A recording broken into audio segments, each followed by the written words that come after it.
नमस्ते साथियों, हम हिंदी साहित्य के महत्वपूर्ण तथ्यों पर बात कर रहे थे।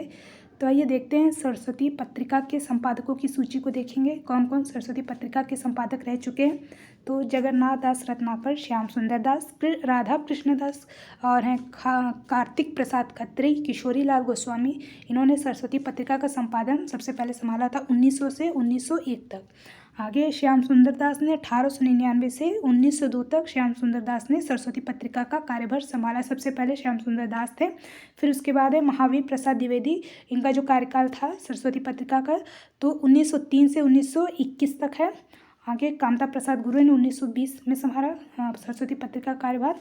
आगे पदमलाल पुनालाल बख्शी जो है 1921 में, देवीदास शुक्ल 1925 में, हरिकेशव घोष व्यवस्थापक इंडियन प्रेस जो है 1926 में हरिकेशव घोष ने किया।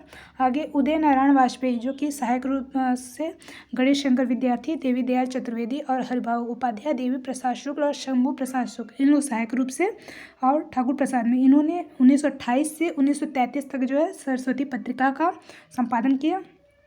आगे श्रीनाथ सिंह जो 1934 से और 1938 तक सरस्वती पत्रिका का कार्यभार देखा। ललित प्रसाद और उमेश चंद में संयुक्त रूप से संपादक हुए 1935 से 1945 तक। श्री नारायण चतुर्वेदी जो है 1955 से 1976 तक, और निशीत राय 1977 से 1980 तक जो है सरस्वती पत्रिका का कार्य देखा। आगे देवेंद्र शुक्ल जो है 2020 से अब तक जो है सरस्वती पत्रिका का जो है संपादक है। आगे देखते हैं। आगे हम देखेंगे हिंदी के कुछ प्रमुख आलोचकों की प्रसिद्धि देखेंगे। तो आचार्य रामचंद्र शुक्ल वो रसवादी आलोचक के रूप में प्रसिद्ध हैं। हजारी प्रसाद द्विवेदी मानवतावादी आलोचक के रूप में प्रसिद्ध हैं। और नंद दुलारे वाजपेयी जो है सौष्ठववादी आलोचक के रूप में प्रसिद्ध है। और डॉक्टर रामविलास शर्मा जो है वो मार्क्सवादी आलोचक के रूप में, डॉक्टर नगेन भी रसवादी आलोचक हैं, और नामवर सिंह भी मार्क्सवादी आलोचक है। शिवदान सिंह जो हैं, शिवदान सिंह चौहान वो मार्क्सवादी आलोचक के रूप में प्रथम माने जाते हैं। शांतिप्रिय द्विवेदी जो है प्रभाववादी और छायावादी के रूप में जाने जाते हैं। और गजानन माधव मुक्तिबोध जो है मार्क्सवादी समीक्षक के रूप में, आलोचक के रूप में प्रसिद्ध हैं। आगे देखते हैं नई कहानी के कुछ प्रमुख तथ्यों को देखेंगे जो कि इम्पोर्टेंट है। नई कहानी जो है भारतीय स्वतंत्रता प्राप्ति के बाद लिखी गई उन कहानियों को कहा गया जिसमें परंपरागत कहानी से नए मूल्यों, नए भावबोधों और नए शिल्प विधान का अन्वेषण किया गया। नई कहानी नाम का सर्वप्रथम प्रयोग किसने किया? तो दुष्यंत कुमार ने किया था। आगे देखते हैं राजेंद्र यादव, मोहन राकेश और कमलेश्वर नई कहानी के नायकों में से प्रमुख माने जाते हैं।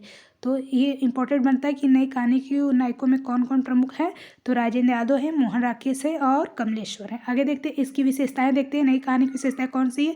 तो नग्न यथार्थवाद है, पुरातन पीढ़ी के प्रति अवज्ञा का भाव है, प्रेम और यौन संबंधों को पुरजोर व्यक्ति है, अस्तित्ववाद दर्शन का प्रभाव है, जैसे व्यक्ति की पीड़ा, संत्रास, ऊब और घुटन है, अजनबीपन है, एकाकीपन है इत्यादि की जो है अभिव्यक्ति मिलती है, और आधुनिकता है, यथार्थवाद इत्यादि नई कहानी के भावपक संबंधी का प्रमुख सारी क्या है विशेषताएं हैं। आगे देखते हैं नई कविता के बारे में देखते हैं। तो नई कविता जो है नई कविता की विशेषताएं तो जीवन के प्रति पूर्ण आस्था है।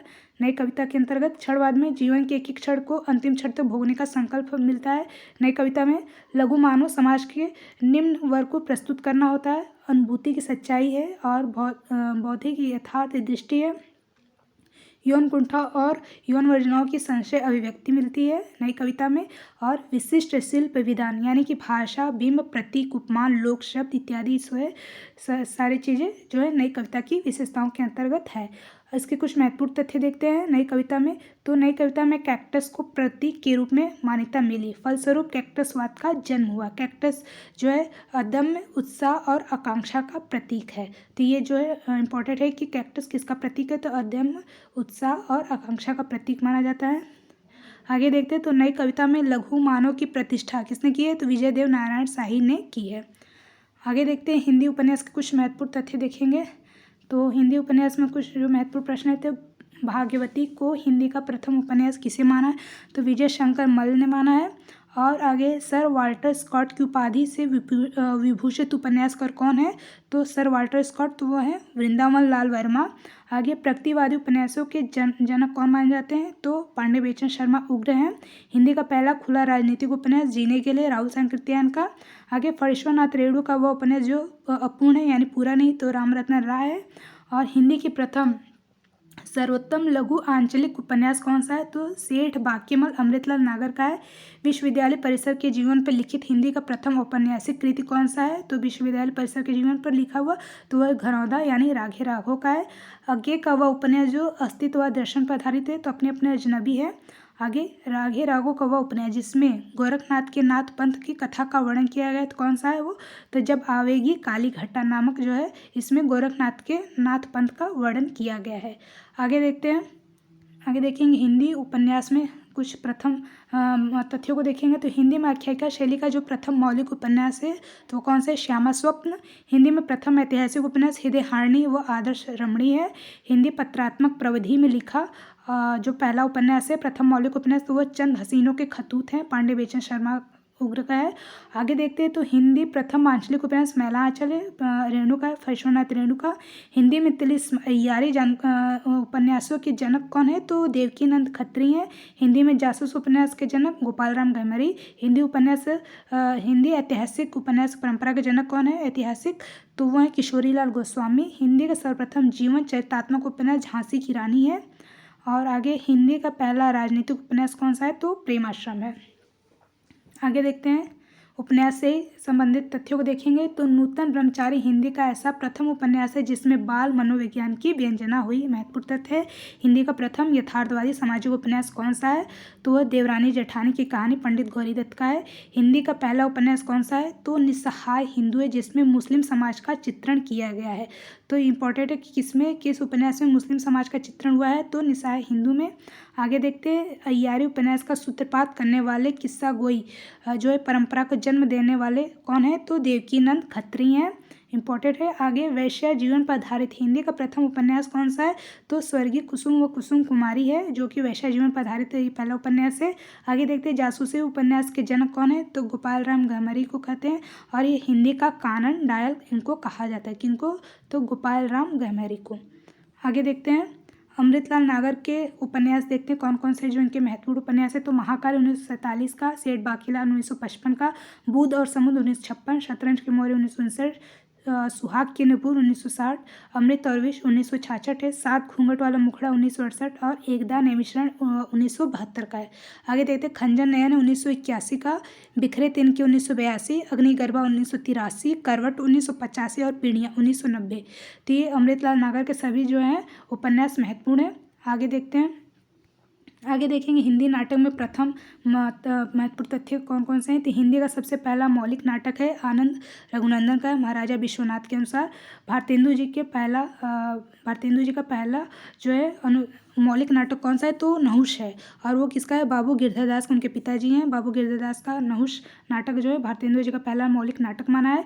हिंदी का प्रथम दुखांत नाटक कौन सा है? तो रणधीर प्रेम मोहिनी लाला श्रीनिवास दास का। आगे देखते हैं हिंदी का सर्वप्रथम अनुदित नाटक कौन सा है? शकुंतलम है राजा लक्ष्मण सिंह का। हिंदी का सर्वप्रथम अभिनीत नाटक जानकी मंगल है शीतला प्रसाद त्रिपाठी का। हिंदी का प्रथम गीत नाटक कौन सा है? तो करुणालय है जयशंकर प्रसाद का।